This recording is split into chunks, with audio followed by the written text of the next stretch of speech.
Sports here live on a Tuesday. Happy April 1st. Happy April Fool's. Head on a swivel, everybody out there, as NFL owners meetings crossing over with April Fool's Day is a dangerous scheduling situation. But that's what's happening down there in West Palm Beach. Buck Rising, Mike Payton, Rob Gregson is the crew from A to Z Sports in West Palm Beach at NFL's owners meetings. And we got a lot of information from yesterday. Brian Callahan talking about Cam Ward, the draft timeline, a little information about Will Levis, Mike Borgonzi, Chad Brinker, and Callahan all doing some media circuits. And two players they mentioned updates on that we will talk about, Treylon Burks and Nicholas Petit-Frere. How about that for an April Fool's Day show? Talking about these controversial players and the updates provided by the Titans head coach and also the GM on where these guys stand. And we'll see how this goes, because this is going to be an interesting conversation here about two guys that the Titans would love to have more from, but we'll see what that ends up being. So we'll do that. And then you could say that Treylon Burks and NPF are both risk type players. Easton, you've put together an article on A2Zsports.com about the background of Mike Borgonzi drafting or being a part of the drafting of risky players with the Kansas City Chiefs, and how there's a couple risky guys that the Titans could have on the board at 35 overall. We talked about one of them, James Pierce Jr., last week a little bit. Maybe a couple others that could be there. Would we be comfortable with the Titans going risky at 35 overall after going Cam Ward quarterback at 1 overall? We'll discuss that as well. So Easton, welcome in. It's also a Tuesday, which means throwing shade day. Maybe Easton, you think April Fool's Day is stupid, so that could be your shade. I'll let you. It might be. Maybe. But welcome in, Easton. Let's get this thing rolling. Yeah, good morning, Austin. Good morning, everybody in the chat. Thank you guys for joining us this morning. Got a good show for you today. But first, need you to like the show on Facebook, on YouTube. Hit that like button for us. Easiest way that you can be a friend of the program this morning. Hit that thumbs up and then jump in the comments like Bobby. Somebody named Cam Ward. Good morning to you, Cam. Bustin' Diamond. Vanessa Coria, Rooney, Ken, Emad, Bobby, Nick, Caps, seeing some familiar faces. Good morning, guys. Join them over there in the comment section on Facebook or on YouTube. Want to hear you guys' thoughts on the questions we have this morning. Some interesting topics, some controversial players to discuss. Austin, looking forward to it. Let's get it started. Yep, let's do it officially. Welcome into A to Z Sports here live on a Tuesday. I'm Austin Stanley. He is Easton Freeze, one of our Titans reporters for A2Zsports.com, and we are Nashville's on-demand sports.network, going live weekday mornings at 8 Central Time on Facebook, YouTube, and Twitch. Links to the show segment by segment on our Twitter X timeline. You can also hit us up on Instagram, TikTok, and Threads for more great Titans content. If you leave us a 5-star Google review, that goes a long way for us as a company as well. Got to thank our sponsors, because they do make it happen for us and they help out all of you. Wilson County Hyundai, make them a part of your new car buying process in Lebanon at wilsoncountyhyundai.com. The Bone and Joint Institute, boneandjointtn.org, the region's destination for comprehensive orthopedic and sports medicine care. And Bart Durham Injury Law. Crash can change your life forever, but help is just a click away at bartdurham.com. So Easton, I want just to not go fully into it, but Zach and I talked through the Cam Ward timeline. Why not commit to Cam Ward? So I'll ask you the question to get your you on the record for it. Should the Titans go ahead and commit to Cam Ward publicly, or should they continue to play the draft mystery game? So that was the question we asked yesterday, and I was surprised that the poll question was very close. It was like 53-47 on play the mystery game a little bit longer. So how would you answer the question on publicly commit to Cam Ward or continue this mystery game? Man, I don't really have a strong opinion because I don't think it matters. My answer is who cares? I've got a very... It's not a poll option for you to click. Yeah, well, guess what? I'm making myself a third option and I'm taking it because I don't think it matters. I refuse to buy into your binary world that you've proposed to me here. I've got a very strong article coming out at some point this week. We're working on it. That talks about the Cam Ward situation and where we're at right now. And the reason why I don't think it really matters is because, listen, everybody at this point, almost everybody, right? I think we're to the point, Austin. We're close to where everyone's, maybe it's 95% of folks at this point and climbing, understands the Titans are taking Cam Ward, right?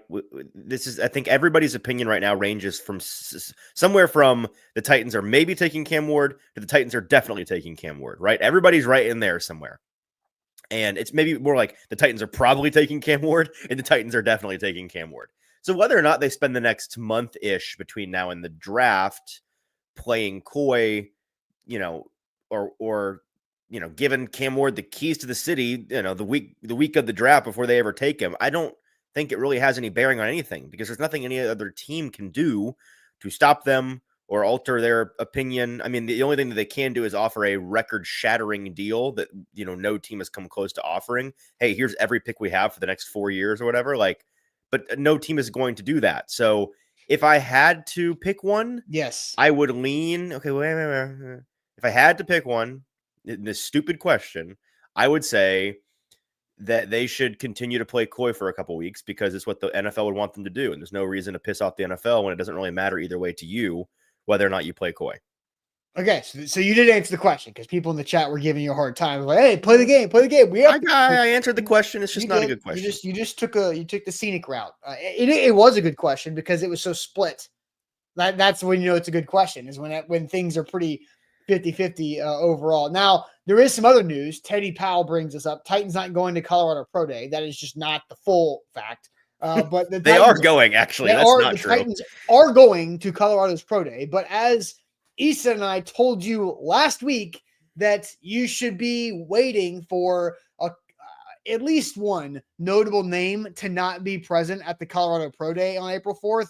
And what do you know? Ian Rappaport yesterday tweets head coach Brian Callahan and president of football operations Chad Brinker will not be at the Colorado Pro Day like we told you. So X-Files music, all the stuff, it's like that was the plan the entire time. Listen to the show and you'll know things ahead of time sometimes. That's what we offer here on the show. I've decided, by the way, side note, I'm done. I'm officially done giving Chad Brinker in my speaking and my writing his official title. I think he's just President Chad Brinker. We know what he is now at this point, right? There are multiple. He is a president of the team. But he's not the president. Yeah, but he is a president. He technically answers to Burke Nihill, who is the actual president. Who's also a president. But you can't, there's no. I'm just telling you, don't have to agree. I'm just letting you know my shorthand now is president because people know what I'm talking about. No, I have it. And this is going to be an A to Z thing, and we're going to make this a thing. He's the governor. He's the governor. I can tell you right now. Governor Brinker. I'm not using that once. No, yes, we are, because all right, well, Burke Nihill is the president of football. Burke Nihill is the president and CEO, right? Chad Brinker is the governor of football operations. He is not the president. He is the governor. All right, you can use that all you like. You are in a bad mood today. It's fun. I don't find that fun. Chancellor Brinker from Caps. Come on, yeah. None of these things are his real title. President is his real title. You're in a bad mood. I'm not in a bad mood. I just don't want to use things that aren't real. That's not real. Governor. Yeah, because the governor is not. No, I get. End all be all. I understand why you chose it. I just don't like it personally. Okay. All right. You're welcome to use it. Bad mood Easton. Bad mood Easton. He's a president. I'm going to call him a president.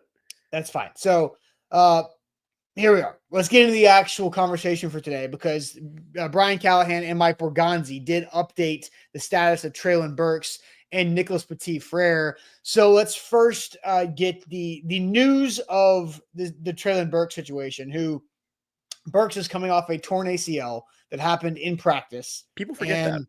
Yeah, and it was he's hurt? That's right. Yeah. I don't even know if it was a fully torn ACL. There was so much ambiguity around what happened to Treylon Burks. Something happened, a knee injury happened in practice. They didn't know what to do with it. They thought it might give it some time. Then they find out, okay, let's put him on the shelf, have surgery, be done. And then we never saw him again. Well, and I don't know if this had the delay in action.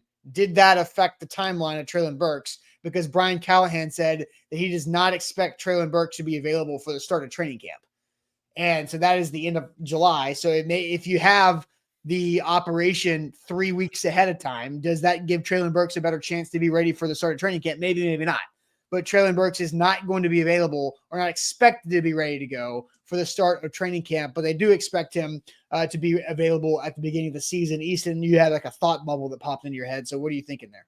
I'm going back to figure out when exactly this happened because I'm curious how many months away we are.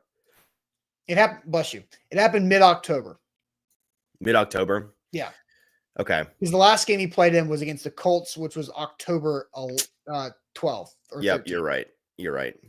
So why do I remember that? October 13th, you're right. They played the Colts. And he caught that 4th and 1 play. Yeah. Oh, that's right. Yeah. The riskiest play of all time. That wasn't even ever supposed to go to him. He got hurt and was never seen again because they went to Buffalo the week after that. Right. Right. So mid-October, if you wanted to count months, you can. Right. Let's just say November's month completion of 1. November, December, January, February, March, April, May, June, July is 9. Right now, he did not go on injured reserve until November. So there was at least 3 weeks in between of limbo. That 3 weeks could be the difference of ready to go for training camp or ready to go for the middle of August. So I do think that that's an important timeline there. But Treylon Burks not expected to be available for training camp at the beginning of training camp with the ACL injury. Here was Brian Callahan on Treylon Burks yesterday at NFL owners meeting. Trey did some good things. I'd like to see more from him. I think that I've said the same to him.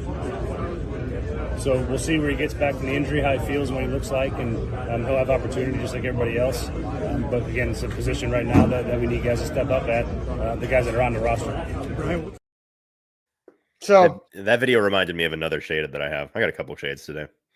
Okay, fair enough.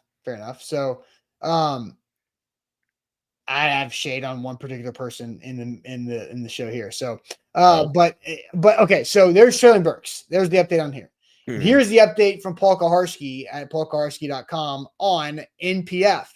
Borgonzi sees the potential for NFP, which is funny typo by Paul there. I just saw NPF to win a role in his 4th season. Quote, I see him competing in camp for one of those spots. The GM said maybe it's the swing tackle role at this point, but he'll be in there competing. The Titans give, Petit-Frere has a very cheap salary, and they would not save them anything to cut NPF, just like it would not save the Titans anything to cut Treylon Burks. So both guys are going to be on the roster competing for a job, which brings me to my miniature rant here, Easton. Okay. I think whenever fans react, because I saw reaction to what Paul said there, that Borgonzi said that NPF has a chance to compete for one of those roles on the team. And Oh my gosh, how can you even think NPF can compete for a role? Just like I saw that, why hasn't Treylon Burks been cut yet? And just like the comment that we talked about yesterday, this was Brinker, he has a chance to compete for a starting job next year. Well, Will Levis does have a chance to compete. So does NPF, and so does Treylon Burks. Why? Because they're all under contract. So whenever a football coach or general manager or executive says anything about a player that the fans don't like in the spring, and that player is under contract, the easiest thing that person can say is, yeah, they got a chance to compete.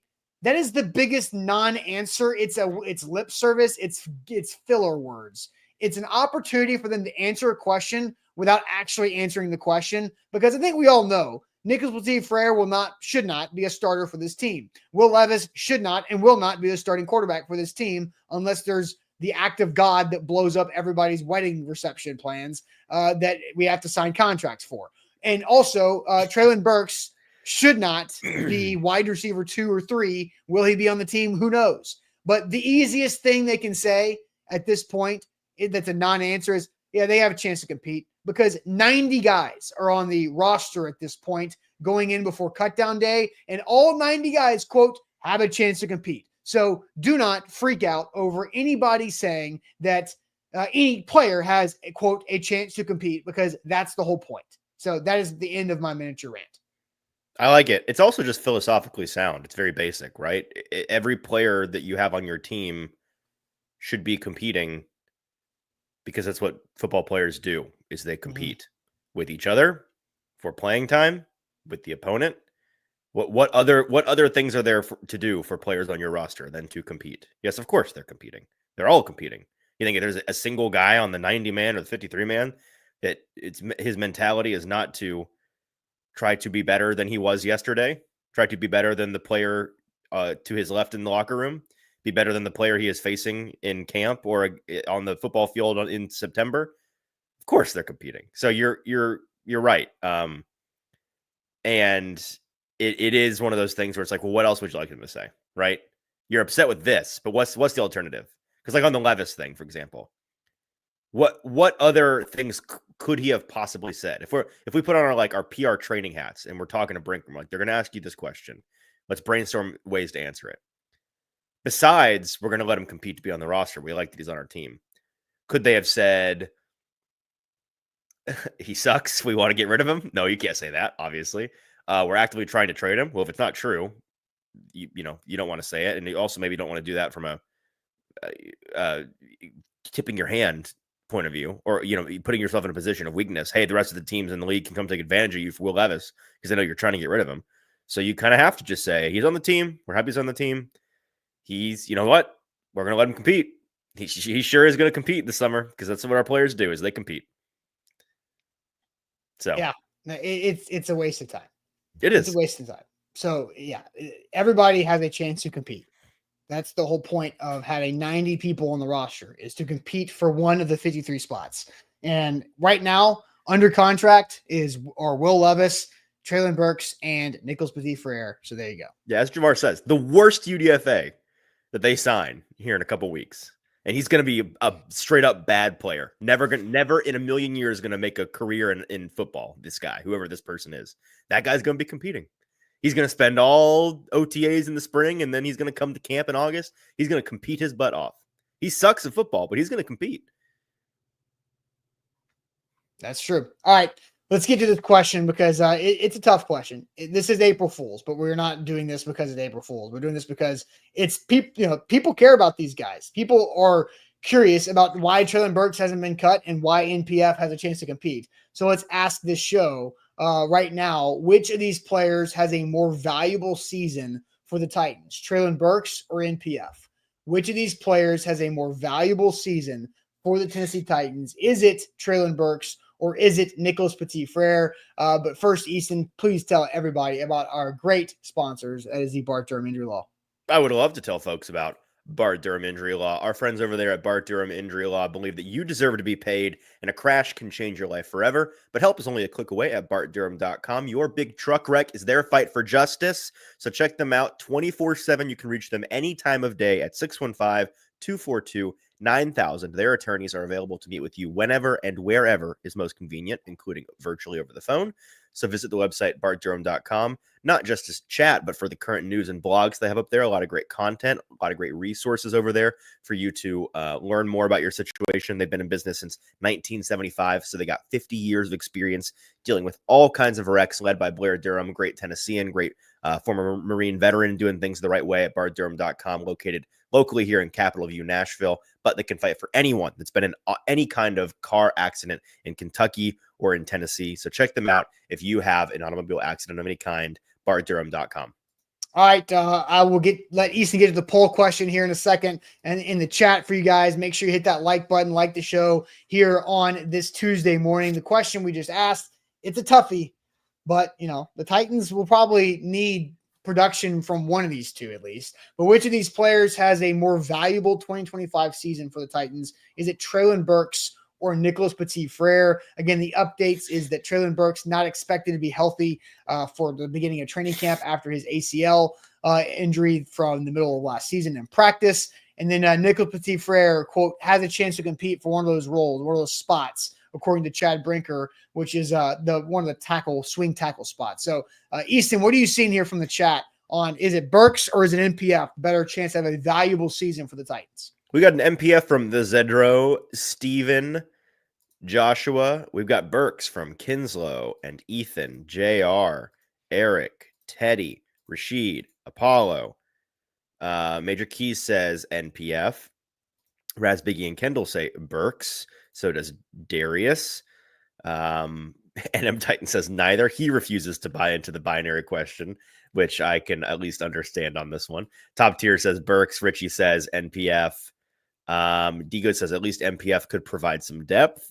With that, I mean, they both can provide depth. Is it good depth is the question, right? That's the question we have at hand here. Ashley says MPF, and that makes her sad. So eyeballing it, it looks like probably a 70% split, 70-30 split, Burks versus MPF. People think that Burks is the guy more likely to have a meaningful impact on the Titans season. Easton, I'm going to answer the question, and you right. know how much I dislike both of these people. And both these people. Well, not them, the human beings, both these players. Right. I don't dislike them as humans because I don't know them as humans, but I know them as players, and I know that they are worth nothing. Right? I said during maybe it was a halftime show that I said that you and I were on. I said that you on my shoulders would do a better job at right tackle than Nicholas Petit-Frere. That was a halftime show. I think he'd given up like 3 sacks in the first half. But my answer to the question is that Nicholas Petit-Frere will be more valuable in 2025 than Treylon Burks. I don't know if you might disagree. I don't. It's just a I think Treylon Burks, I would not be surprised if he retires after his rookie contract ends. I don't think he cares. I don't think he has the drive. There is no urgency. And I don't think he can. I think he would rather be doing dozens of other things $0 besides playing football. And so that's where I'm at right now. I have zero faith in Treylon Burks doing anything positive for the Tennessee Titans organization on the football field. And the fact that he's not going to be ready for a training camp, Treylon Burks doesn't strike me as the person who's going to get back ahead of schedule from the injury. That's just not what he That's just not what he does, it seems. And DeAndre Hopkins can say he's one of the most athletic guys he's ever been around. That might be true, but that doesn't mean diddly squat when it comes to the NFL. And so I think my answer to the question is NPF, because NPF does have some ability. He also is very weak in the whole category we're talking about with Treylon Burks and needs to be stronger mentally and have a backbone to him. But I think he actually has some ability here. And I think he can help, if NPF is your third or fourth tackle, I think the Titans are okay with that overall. And you hope no team wants to be playing their third or fourth tackle meaningful starting snaps like NPF had to play last year. So my answer is NPF. The YouTube poll that is just 4 minutes old has 65% Treylon Burks, 35% NPF. Easton, what is your answer? I will answer the question after this brief word from our breaking news sponsor, Adam Schefter. Just a little bit of news. NFL owners have now passed a rule that both teams will be allowed to possess the ball in overtime in the regular season. So we have unified successfully the NFL playoff and regular season overtime rules. 10-minute overtime. Both teams get the ball no matter what the first team does. We're finally to this point of logic. My entire life, I have grown up watching the illogical overtime and the infuriating nature of it and the way that it causes some upsetting results. And this is probably still going to not be perfect, but it is much closer to fair than what we had. So I am. Oh, and another thing, another one, NFL owners. Wait, yeah, I guess they just got out of the owners meeting where they voted on these things and Adam's tweeting them all out.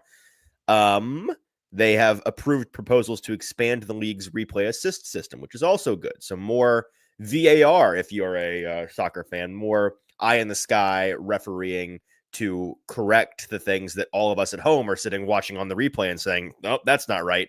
Without now that referee can actually act on those things. I'd imagine in the coming minutes, hours, we'll find out what exactly they'll have the purview to do.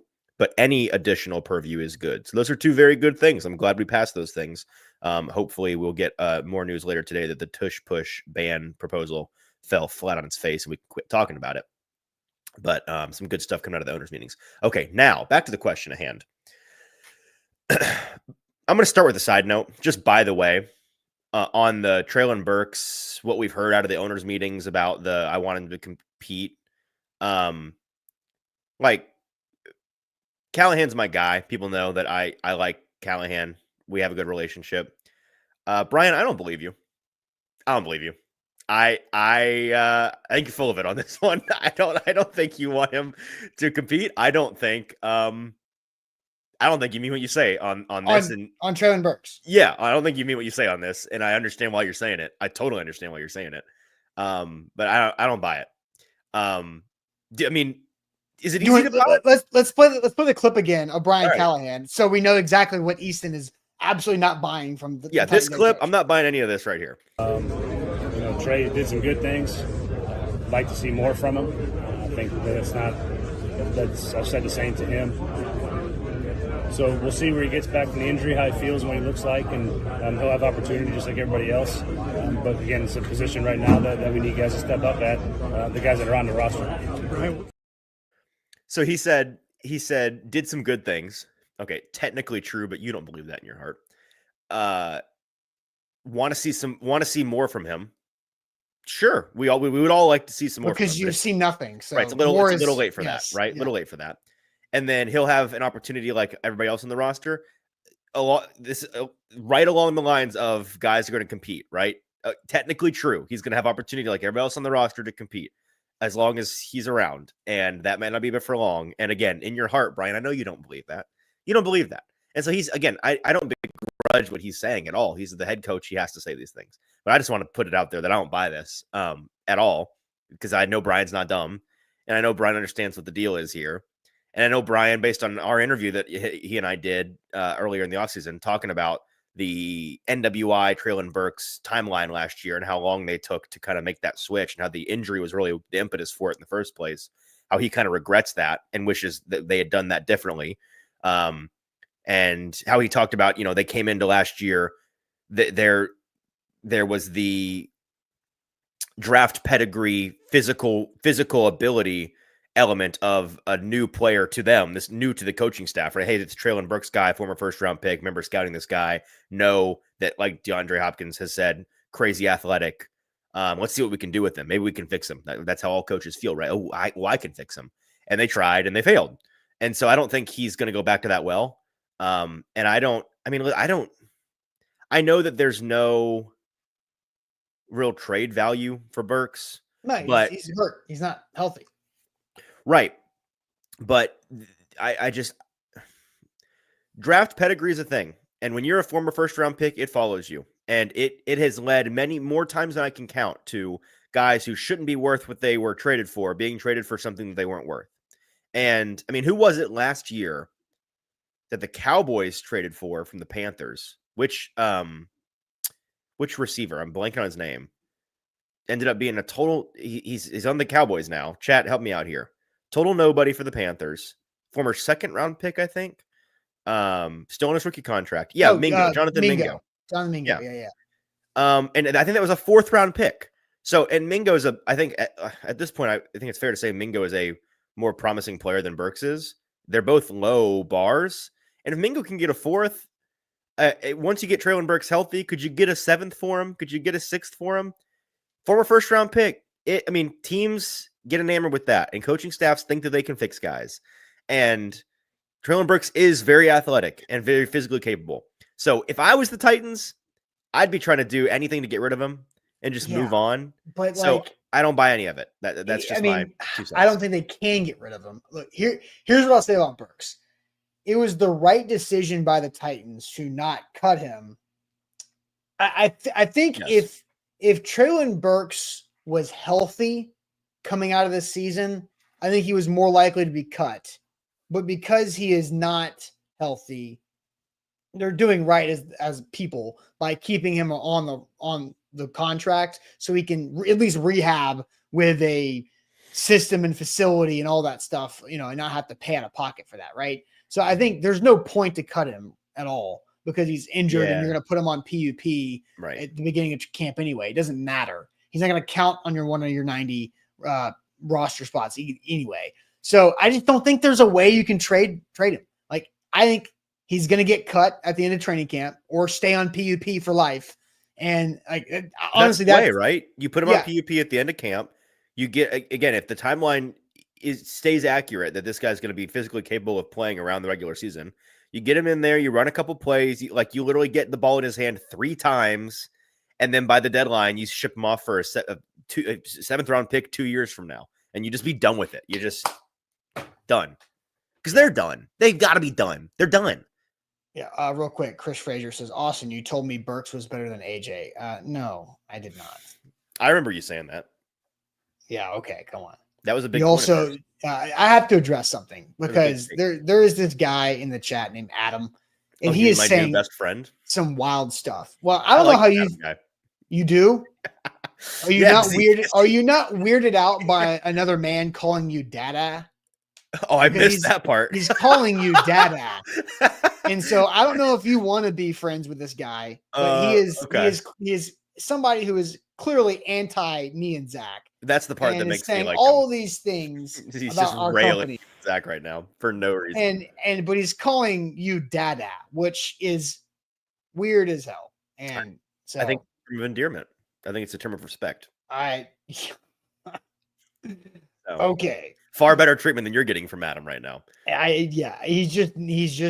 He's kind of creeping me out a little bit. That's all. I could care less his opinion on what I do for a living and what our company is because he's not aware of the company. But Adam, you can stick around by me. Yeah, in my opinion, you're welcome, dude. You do not want Adam to be near you. In my opinion. So let's it would be a risk for you to have Adam in your vicinity calling you Dada is what I think. So also Easton risk. Mike Borgonzi has been a part of.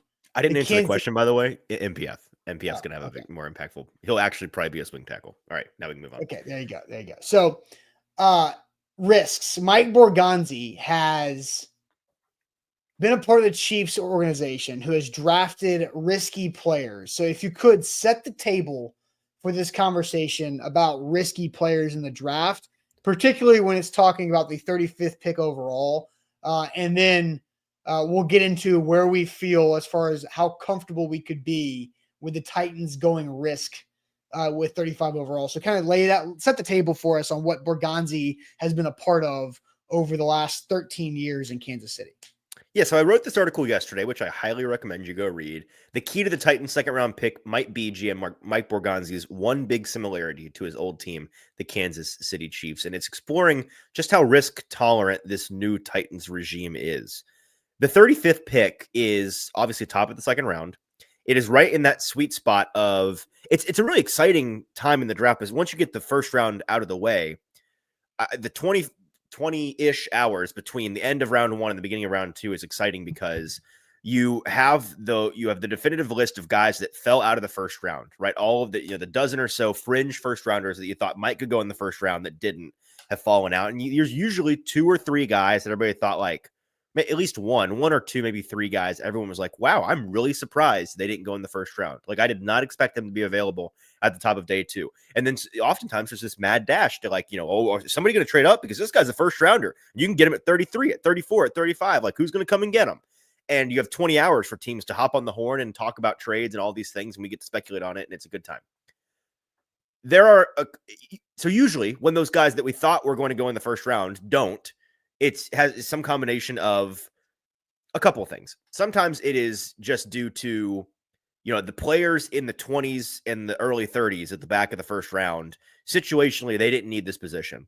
Like Will Levis comes to mind where a lot of teams, remember we heard a lot of teams wanted to trade back up into the back half of the first round to trade to draft him. But all of the teams in the 20s, 31, 32 had a desire to stay and pick a different position and didn't want to move out for whatever reason. And so sometimes that just pushes a guy out. Sometimes it is medicals that we never caught on to. It never got out that this guy's it doesn't work. And then that guy falls way further. And we're like, wow, that guy really just must have a terrible knee or something. And then sometimes it is concerns off the field that aren't medical. It is character concerns. It is mental makeup concerns. And there are a couple of guys this year that we've talked about kind of as a Titans community and in mock draft discussions as potential fallers that fit that bill. And the 3 that I listed in the article are James Pierce Jr., the edge out of Tennessee, Mike Green, the edge at Marshall, who I'm not saying that it's likely he falls to 35. I do think he'll be a first rounder, but he fits this bill. And if he falls, we know the reason why, right? We know the reason why is the off-field stuff. Because he and James Pierce both top 10, top 15 at least, pure talents in this class. Yeah. And then Luther Burden, who we've talked at length about on the show multiple times, where, there are some pretty damning things about him reported anonymously by scouts in different publications that we've addressed all of that. And I wrote about that as well. So if any of those guys are there at 35, it's going to be a discussion leading up to round 2. And then on the clock, on the night of round 2, hey, the Titans could really use a impact receiver or an impact edge. And that's what these guys are in terms of their pure talent. But are the Titans going to be risk tolerant enough to take a swing? And I do think it is interesting to point out the Titans did this last year, right? I mean, they took in terms of the mainstream going theory, a serious risk in taking T'Vondre Sweat at, what was that, 41? 38? Very high. Yeah, so very similar territory. They took a guy that they did a ton of work on, and I can put my reporter hat on for a moment and say some of these guys that are in this category, the Titans are doing similar levels of work on. That we heard about, sending people to hometowns and setting up pre-discussing terms. If you're on the if we end up drafting you, here are the things that are going to be expected of you. Very strict terms. They're doing that kind of thing again because that's what good teams do. And with Mike Borgonzi at the helm now, that was a Rand Carthon decision. So we know the risk tolerance of the Rand Carthon regime. But with Chad Brinker now with Mike Borgonzi, them at the head of things, I wondered aloud in the article whether or not they may be even a little bit more risk tolerant than in the past, because as you mentioned, Borgonzi comes from Kansas City, was there since 2010, and Kansas City has built for itself a reputation of, what's the right way to put this? Being a place that's willing to give second chances to guys, right? Being a second chance place and being willing to bet on their own culture. It's that the pros outweigh the cons, right? But again, I think Kansas City has always during this era had an established culture of a leadership that is respected.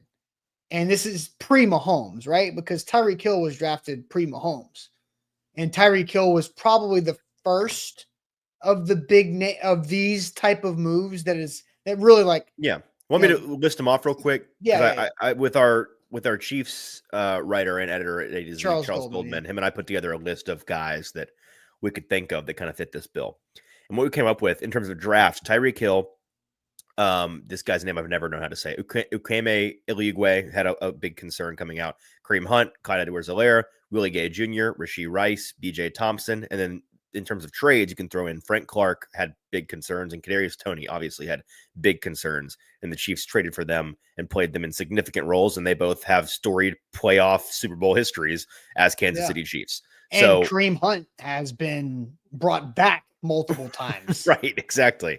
So they are, and those are all what, in the last 6 or 7 years, pretty much 8 years.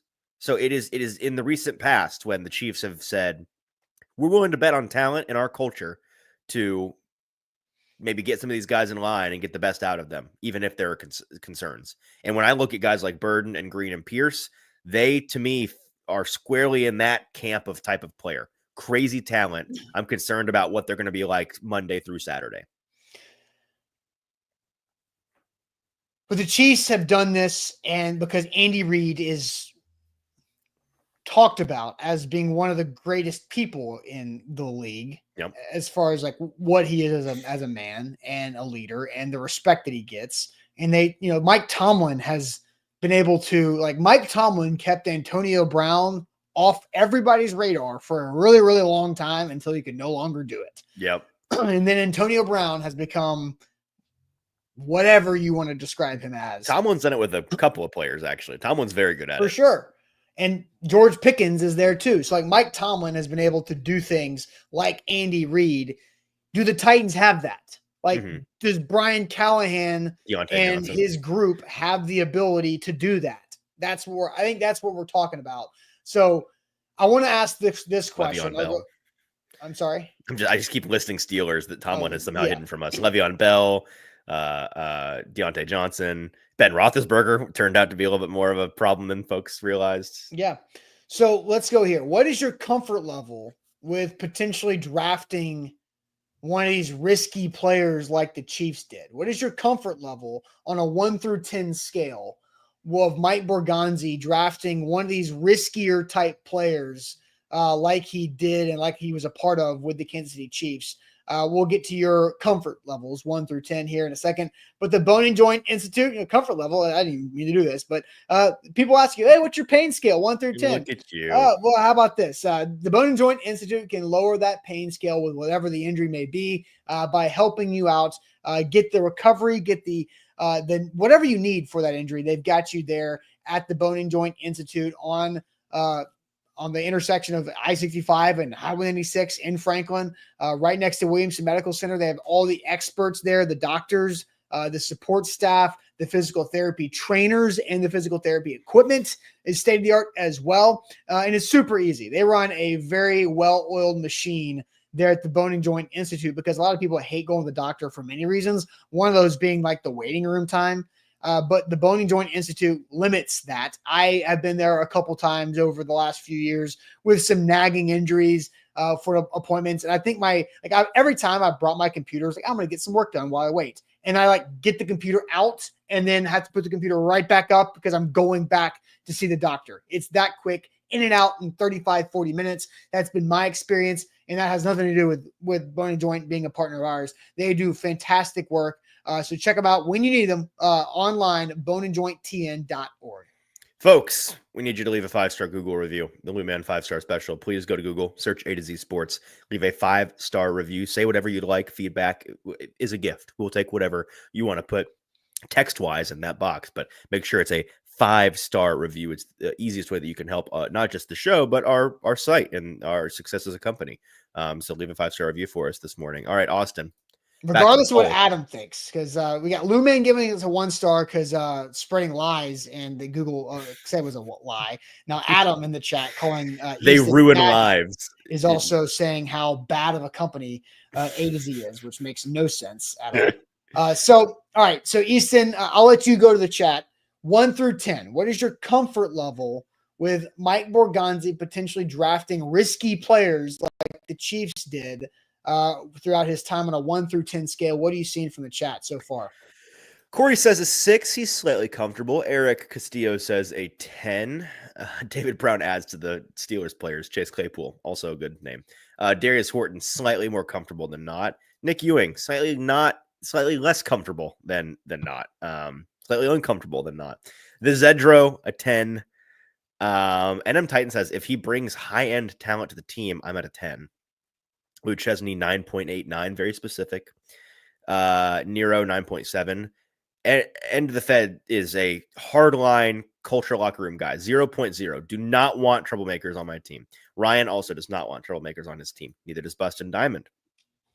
Because he says we have never been the type of team to change those guys. Yuri Barkin is a 7. I mean, hold on. Time out. The Titans have never been the type to change those guys. Like, what are those guys? Like Pac-Man Jones? Albert Hainsworth? Albert Hainsworth was not a bad character guy. Now, he did stomp on a guy's face and got suspended for it. That's an amazing sentence. He wasn't a bad guy. Now, he did stomp on someone's face. That's Albert amazing. Albert Hainsworth is a fine human being. He did not have red flags coming. He was a angry defensive lineman that you want to be angry. Right. Yes. Did he stop? That's just a really funny sentence. He did stomp on the Cowboys center's helmetless face on the goal line, and he got suspended for it. But again, he is not. That is not who Albert Hainsworth is. So Pac-Man Jones is definitely one, and that was 20 years ago. Isaiah Wilson, that was one where the Titans did not do enough homework on it because it was COVID, and they didn't have the chance to go to hometown to check out Isaiah Wilson's back history. What about Dorial Green Beckham? Okay. Great example. Yeah. Great example. That didn't work. But Jeffrey Simmons. So to the person that said that never turns out, it never plays out. Devondre Sweat last year. Devondre Roaring Sweat. success. Yes. And now Sean King's throwing Javon Curse. What? Javon Curse? I don't think Javon Curse does not have, do not slander people's names besmirching because the you freak. are, No. Javon Curse. What are you talking about? And again, I kind of put Jeffrey Simmons in the Albert Hainsworth situation. Jeffrey Simmons had a very, very, very, very high profile, horrible moment. But Jeffrey Simmons was as a high school senior. Right. Albert Hainsworth was as a professional football player on national television on the goal line. And, but like it's where I put them in the same category is one thing happened. And really most of what everything else about the person is generally okay. Mm-hmm. So what about the Falcons edge rusher? Vaughn Beasley? Vic Beasley. Yeah. But that guy didn't care about football. Like, so that's an off-field concern of mine. Okay. Do you care about ball? I mean, Luther Burden's, I've heard that come up in the Luther. Okay. Because I was going to ask you because do you care? Vic Beasley and James Pierce, by the way, big time. Do you care about ball guy? So I think where I answer the question is, does the talent outweigh the problems? Yeah, you did an excellent. You hit. People keep doing. I'm trying to block the comment, but comments are rolling in as I'm trying to click. Don't worry about me. Just keep going. Does the talent outweigh the concerns? That is the question that always has to be asked. And do you have the infrastructure to handle the talent? And so, in my opinion, with these three players that we're talking about for this particular draft class, I don't think the concerns are that bad. Like, I think that they are the biggest pick. Yes, I think these three are having the biggest character concerns near the top of the draft is maybe true, but that's also like relative to the rest of the class. This class seems pretty solid. They all three, to me, fall squarely in the Devondre Sweat bucket. And for me, with Sweat personally, the Sweat off-field talk kind of it gained its most steam like in the 3 weeks before the draft, right? Like mid-April. When you have the DWI. Right. And that, but it wasn't, it was that. And then it kind of piled on, like, also Dan Brugler's The Beast came out and there was a lot of info in there that nobody had heard about, like some things during his senior year. Like it became a more popular thing to talk about at the very end of the cycle. And before then, when he was just a player we were evaluating, I fell in love with Devondre Sweat, fell in love with him at the Senior Bowl when I saw him in person. And then when I watched his tape and when I watched his combine.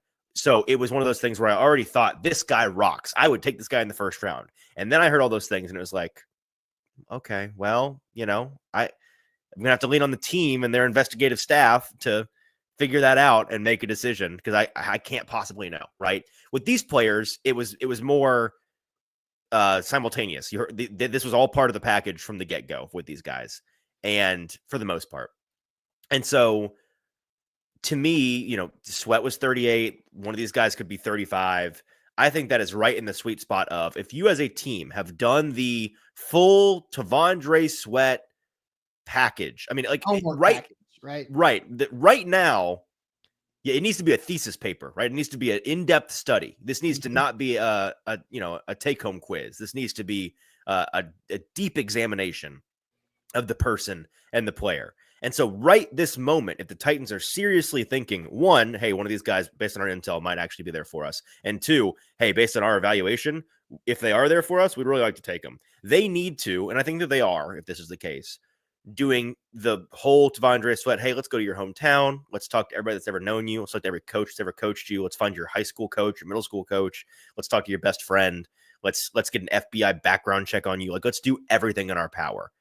And then we'll make a determination whether or not we're willing to take that risk, because I think that they are all three talents worthy of, if you feel the same way about them that you felt with Sweat last year, where it's, hey, we can manage this. We can set up a framework for them within our organization.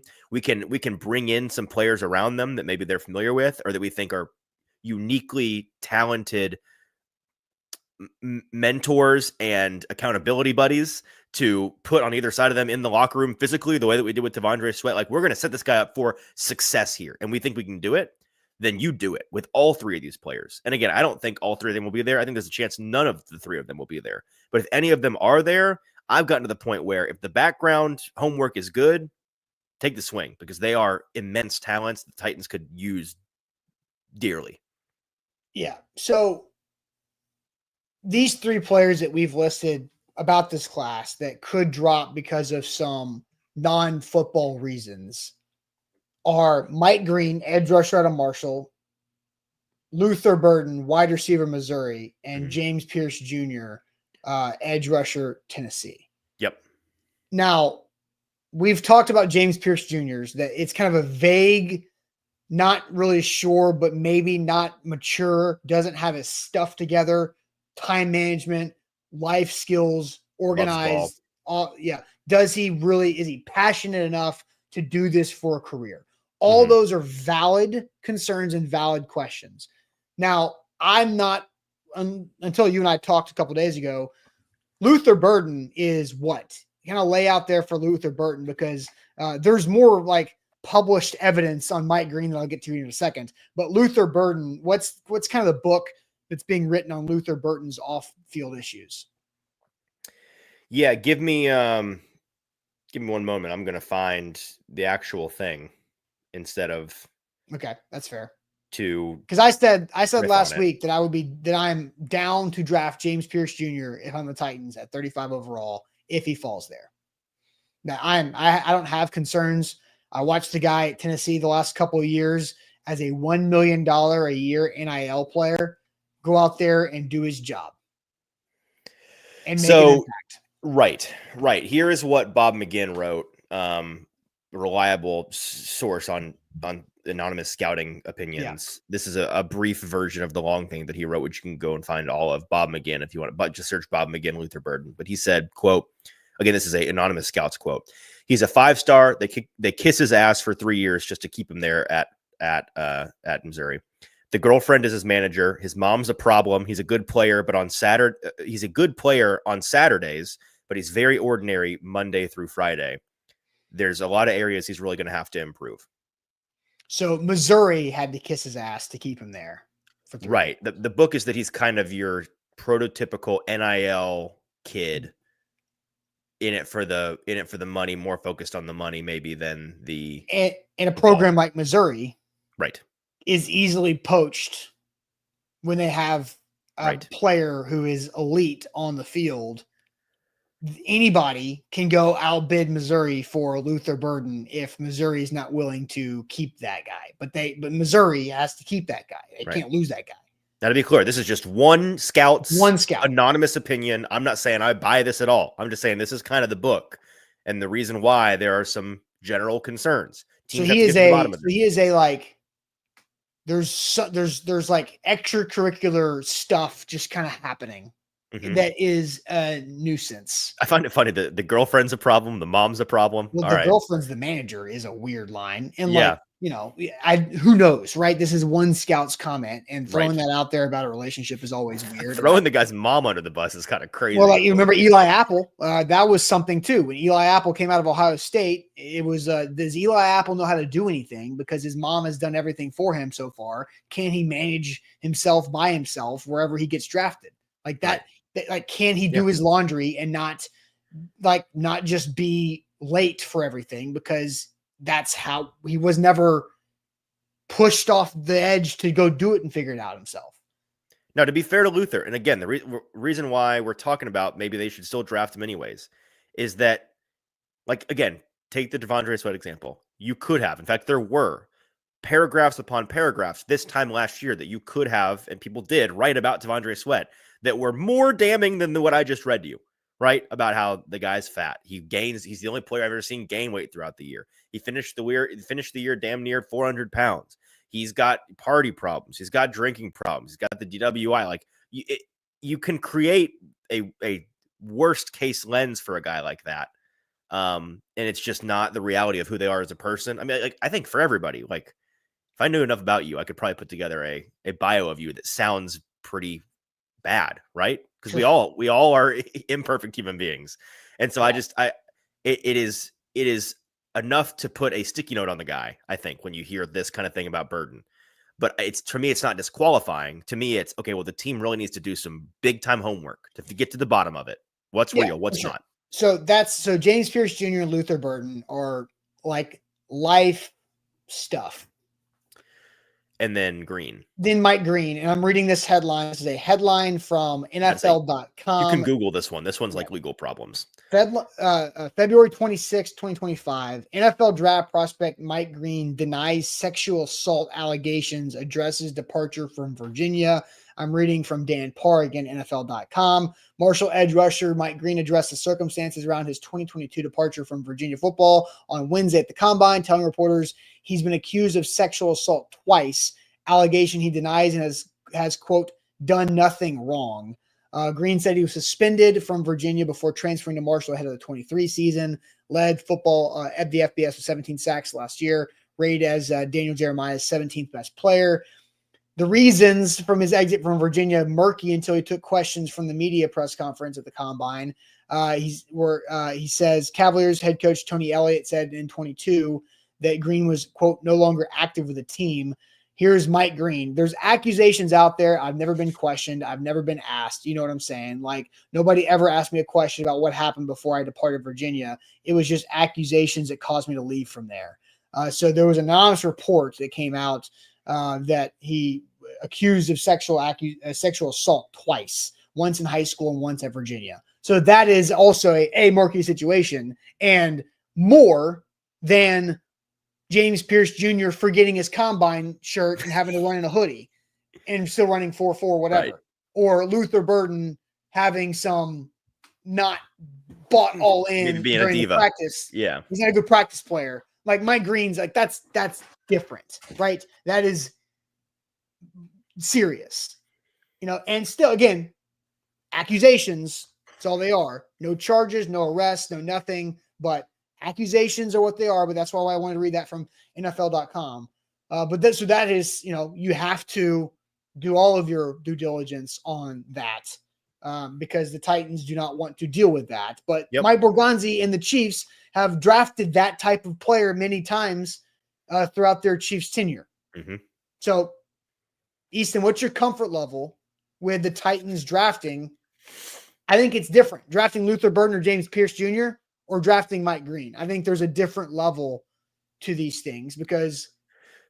But just generally speaking, taking a player that there's a clear known risk on, you know what? My comfort level is going to be a 9.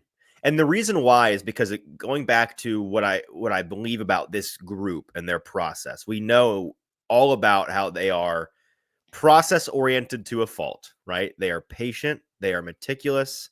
The 4-pack of GMs that they have running this thing, as well as the coaching staff that are all doing their due diligence this time of year as well. They demonstrate, again, a different group, but a Chad Brinker still group, a Brian Callahan and Chad Brinker group last year demonstrated the blueprint for, hey, if there's a guy like this, like Devondre Sweat, here's how you do it. And they did it and they executed it and it worked.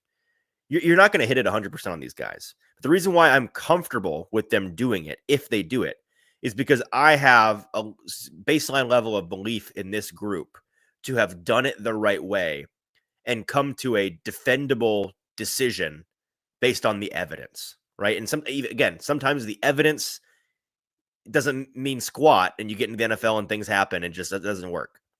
But if the process is good, if the process is sound, and they say, you know what, process finished, green light, then I'm comfortable with that. Yeah. Now, I think the 3 players that we're talking about don't have anything like on their records, right? Like there are worse groups of prospects that come out that have a lot more like actual like patches on their vest. Kyron Lacy. Right. Kyron Lacy. Where would Kyron Lacy be right now if he's not getting drafted? No. But if that didn't happen, where would Oh, yeah. No, he'd be a day 2 pick for sure. So we'd be talking about Kyron Lacy, 35 overall. maybe, but yeah, definitely or day maybe 2. like a trade back for like, if you trade back He'd in the be in the second mix. round, Kyron Lacey could be right around there. Yeah.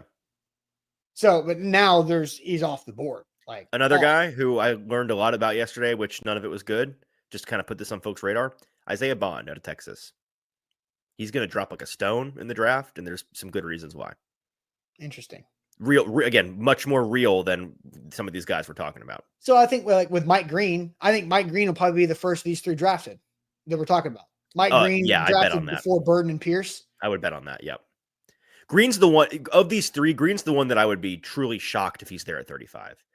Like I hesitated to even include him in the article just because I would bet good money on him being a first round pick, maybe even like the 12th overall pick, like nowhere close to being out of the first round. Does that mean that teams are more okay with the accusation murkiness? Yeah, it's a combination of, I think teams see him as a better player than these other 2. Like the talent is an elevator there, and then also, yeah, from what I've heard, kind of poking around on the background of him, the first accusation in high school, it has some murkiness based on what I've heard. The college accusation, from what I've heard, was total BS and again, this is all hearsay, but what I heard was he had because of the high school situation, when he got to school, Virginia, right? West Virginia. When he got to Virginia, he had, because of that high school situation, a very strict clause in his contract or whatever. It was like a 0 strike, no tolerance deal. And then apparently, again, hearsay, he ended up dating somebody whose parents didn't want him dating her, and it was all consensual and fine. But the parents made a fuss and filed a report, and the school technically had to move off of him because of his clause. And his coaches tried to fight for him to stay, but he couldn't, so he had to leave. So like kind of a you got screwed situation by some parents that were mad about a consensual college relationship is what I heard. So if that, and again, so really the question to me, based on what I've heard, is what happened in high school, and teams are going to dig on that. But it sounds like, based on where he's being mocked and people that know more than me, that one as well, teams aren't too terribly concerned about. Okay. So your confidence level is a 9 to draft somebody like this. Like Mike Green, James Pierce, if at 35, right? Like you're like, yes. Yeah. So for the Titans of Mike Borgonzi and what we've talked about and what the Chiefs have done, all this, I'm not nearly that high. I'm at like a 6.5. Like I do think James Pierce Jr., if at 35, I would take him. Luther Burden, I think I would take him at 35. Mike Green is not going to be there at 35. So I think if you get the talent of Mike Green at 35, then okay. But I think that's where I'm at a 6.5 because the Titans don't have the established culture right now. There's a lot of new in the locker room. There's a lot of bad in the locker room as far as like ability, not people, but it's who is going to, like, Jeffrey Simmons was the guy who was leading along T'Vondre Sweat with Keandre Coburn, Sebastian Joseph Day. That's a very good defensive front locker room to bring along somebody like T'Vondre Sweat. I don't know. Calvin Ridley, I think, is an interesting person. And I think he's I think he's had some life experiences that could help somebody out like Luther Burden. So, I think overall I'd be okay with it. I just don't know. The Titans need better football players. And these 3 guys are very good football players for sure. Agreed. I think we can get some shade. All right, let's do it. Shade time. If you have shade, throw some shade in the chat. I've got shade that I think I've never thrown this shade before. And it's something that was Sunday night. I was like, God, this is very annoying, people. We can be better than this. Time to throw some shade. If you've got shade in the chat, let's see it now.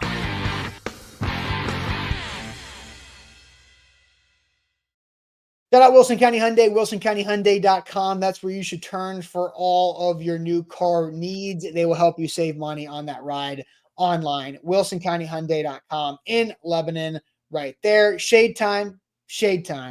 Right off the bat. IR Hoshi. Shade on Adam for trolling.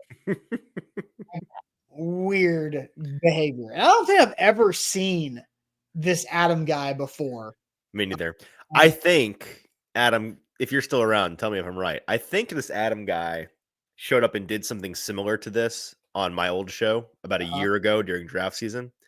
Because the dada thing is something that I've heard once before, and then I kind of forgot about it until today. He might be the same person that is just obsessed with calling me dad. He returns once a Again, year. this is not my shade, but I do find like, I don't know if Easton, and I'm going to sound super old and accusatory here. I don't know if this is your generation's thing or not. No, here we go. I'm kidding. But like the sector of people that call people mother and father because they're like, have you seen that? Oh, like in an ironic, hip way.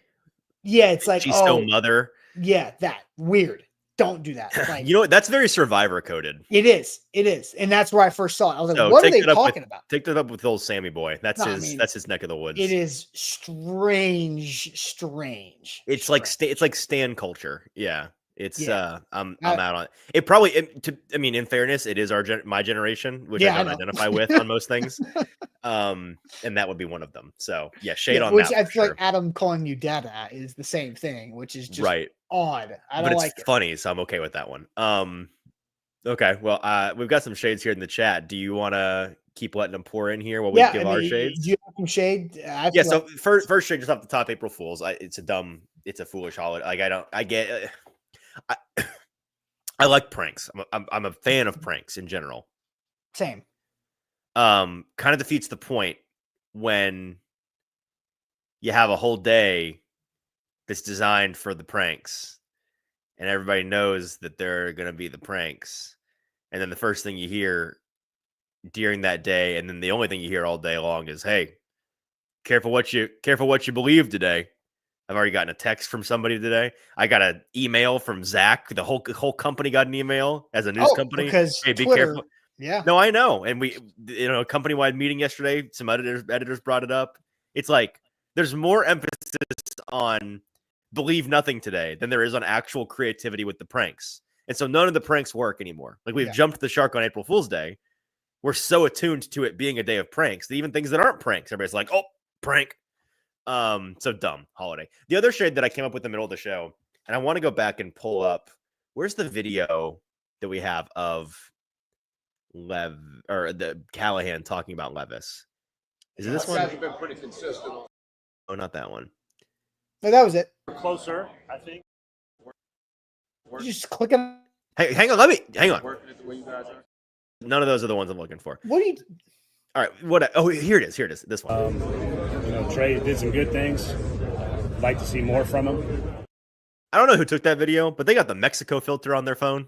You notice that? Yeah. Okay. Jim Wyatt. There are too many people on the Titans beat, and I made this joke yesterday. Pretty much everybody on the Titans beat that went down there either has video, audio, or both problems in terms of clips. Like there's no clean clips on my timeline yesterday. No, I agree, because what I didn't realize is that apparently, because I have one headphone when I do the show, right? What I didn't realize is somebody's in mono. Yeah. So you couldn't hear it in that one ear? No, I could hear it. Oh, okay. This is the one ear that worked, and so I just thought it was fine. Like, look, why is the audio on Buck's iPhone doing mono? Yeah, I know. So Buck's iPhone's got audio issues. Jim and Paul tend to have audio and visual issues. You know what it is? It's that conference room, because I remember this from last year. The owners' meetings, because they have these damn round tables so close to each other, and there's a million people asking other people questions at all times, that the phones can't handle the chatter. Okay, well, all I know is when I go to Titans Things and get clips for us to put on the internet, they are simple and clean and sound good. I think it's an event situation. I think because you're letting them off, because I know back here at the facility they have those same issues at the same press conferences I'm at. I don't know why, but like that's anyway. So my shade is on people on the Titans beat. Get your act together and get some better video and audio equipment. That's my shade. Yeah. Let's see. Shade. Donald, my shade goes to people that invade my space when I'm paying at the cash register. I'm going to pay any faster back up. Are they like crowding you out at the self-checkout? Yeah. It's annoying. So my shade, I'm going to first do a like golf clap round of applause. Sunday night, there was scary weather in the Middle Tennessee area. There's going to be more of it Wednesday night. And Nash Severe Weather is phenomenal. If you do not subscribe and follow their tweets, subscribe to them on YouTube to watch their live stream during these serious weather events, you should, because they are fantastic at what they do. They are the best. And I was watching, Sunday night around, closer to midnight, 11 p.m. is when this was happening. And there were I think the peak, there were like 29,000 people watching at that particular moment. Crazy. And the bigger the audience got, the dumber the chat got, which is typical of how that happens. I never checked the chat on the Nash Severe live streams. That's crazy. My shade is at the people on those type of chats that will not stop asking questions about, what about my neighborhood? What about my neighborhood? My neighborhood, my neighborhood, my neighborhood, my neighborhood, my neighborhood. Hey, my neighborhood, my neighborhood. Guys, like they were literally talking about a tornado forming in Fairview. They were like, this is a tornado. It looks like it's crossing here. If you're in this place, get to your safe space now. We're saying now. They're literally doing that. And I got some bozo out here saying, what about East Nashville? How's Bellevue? What about Madison? Like, guys, shut up. If something is like, they are dealing with a serious situation right now, an active potential tornado in Fairview, stop. Like, listen and watch, and they will let you know what's going to happen. But stop. It drives me insane. And I'm like, there was one lady who was just peppering like my area. And she's like, what about this? I'm not going to dox myself. What about this area? Our area, my area. I didn't say anything, but I was just like, lady, we're fine. Like, I almost just wanted to type that, like, we're good. We're fine. It's heavy rain and wind. We're good, man. Like, it's going to be okay. But like, let them handle the actual events that are happening and listen to them. And it's not about you all the time. That is my shade. I love that. I love that shade. That is, again, I've not paid attention to that, but that is hilarious and predictable and infuriating that people are. I know those guys. I know one of the guys, Andrew, the one who leads all the live streams. He is the worship leader at my church, has been like for the last decade. So I knew him before they started doing this. And now I think he's better known for that than he is for his day job at our church. They do a great job. He's just a weather nerd too. He went to Harding University and was in the weather guy for the Harding University news team, and then now he just does this and is like the biggest weather guy in town, which is great. Yeah, Andrew and David both were dealing with like a cold or like pollen allergies, because who's not right now in the area? And the people were like, guys, take some medicine, take some Benadryl, like. They are trying to give you legitimate like news here. Give them a damn break. Like the armchair warriors, man. Oh gosh. Now some people, I did like the one of them would sneeze with a muted mic, and you'd see a bunch of bless yous just fly. Yeah, exactly. Yeah, bless you, boom. But man, just like let them tell you what's happening, and if something needs to be told about your neighborhood, you'll know. Like, just stop. And that was just driving me crazy Sunday night. So that's my shade. All right, we got a lot of shade that I have sorted through here in the comments. So let's fly through them. Let's see. Oh, we also have a super chat from Andre. We'll get to in just a minute. Ethan says I have two shades. First shade is on the weird Morgan Wallen and SNL appearance, and the second is on Kim Mulkey for having a track record of being rude to reporters. Take Sunday as an example. Yeah, Kim Mulkey's a loser. And the Morgan Wallen thing to get me to God's country is just funny. I don't really know what the deal was with that, but I didn't say that. Are you a big Morgan Wallen guy? I'm not at all. So let's see. Arahoshi, shade on Adam for trolling. Eric, shade on the headlights on these newer vehicles. Why are they so blinding? That's a great one. These LED headlights we need to tone those down a little bit. The commercials for those made me laugh, because like, look how much you can see, and everybody's like, yeah, crash. You're killing other motorists. Yeah. Reitz, shade on false accusations. Brad, shade on people who make fake pregnancy announcement jokes on April Fools. It's a day my wife has to be off social media because of how hurtful. Oh, that's brutal. Yeah. See, April Fools can be hurtful. I don't like April Fools. Bad holiday. Terrence says Easton is 21 years old, which I don't know why he says that. It's not true. I was 21 4 years ago, but I am not old, but I'm not that young. Mr. Jones, shade on the NFL overhyping Cam Ward so the Titans don't get Shadur, the best quarterback in the draft. Well, you know what? Hey, plant your flag. I can respect that. That's your take. We'll see in a couple years. We'll find that out. Here's one for you, Austin. Shade on Cam Ward for quitting on his team in the second half of a bowl game, being okay with watching his team struggle and lose. He was good with that. What are your thoughts? We've talked about this for months, you and I. It's going to happen. Like, it's going to be brought up after Cam Ward is a Tennessee Titan. And I will continue to say that's not what happened. Cam Ward did not quit on his team. That was the plan. And the entire team and coaches knew about it going into the game. So there you go. Yeah. It's silly. Let's see. Coach Wills, shade on Easton's Bud Callahan not coming out and saying he's got his guy. The draft season's killing me. Guys, you got to take a deep breath.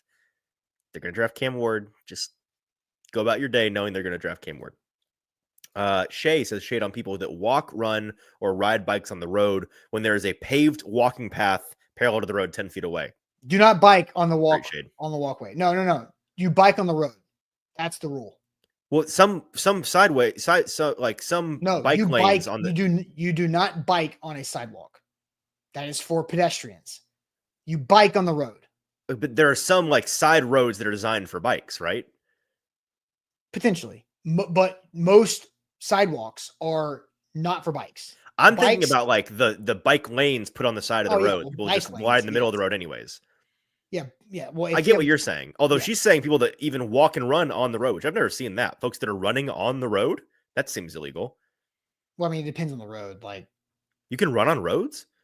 I mean, like residential streets, but I don't know what Shay is talking about. So I don't know what street she's talking about. If she's talking about some like busy intersection, like don't run on Old Hooker Boulevard, but like Old Hooker Boulevard has a sidewalk. Like, right. Okay. So boiling this down, if there's a sidewalk, walk and run on that. Don't run on the road. Yeah. And if there is a bike lane, bike in that instead of in the road. Yeah. But you cannot bike on a sidewalk. Good, important point. Fair enough. Shade on Easton for not owning a lint roller. Yeah, I realized that when I got on here. My shirt is linty because I threw it on the ground earlier, and the ground, I guess, is fuzzy. Let's see. Shade on New Yorkers not understanding that the South is God's country. That's true. That's a good point. Shade on the Titans for not getting a real wide receiver in free agency. And shade on Vrabel for watching J-Rob trade AJ and not all right, being mad about it. I didn't read the rest of that before I put it up there. All right, so there's our shade. There's our shade for the day. Good shades, everybody. All right, super chat for us to get out of here. Andre says 2 years ago I said Burks was Casper the Ghost, melted milk dud at the bottom of the box, wide receiver 4 at best, and should be traded. Austin, Sam, and Jack said it was too early.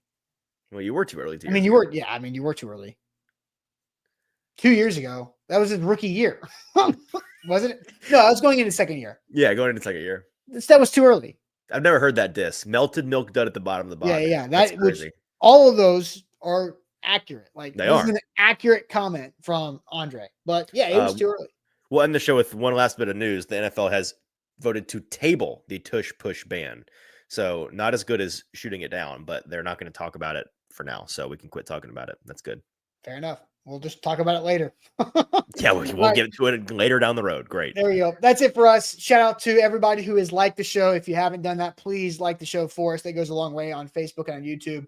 Subscribe to our YouTube channel, like our Facebook page. Leave us a 5-star Google review if you can. That would be awesome. And we will see you guys. Yeah, what? Great draft interview later today on this channel. Stay tuned. I think you're going to like it a lot. It's a fantastic one about the Titans and Cam Ward sometime midday today.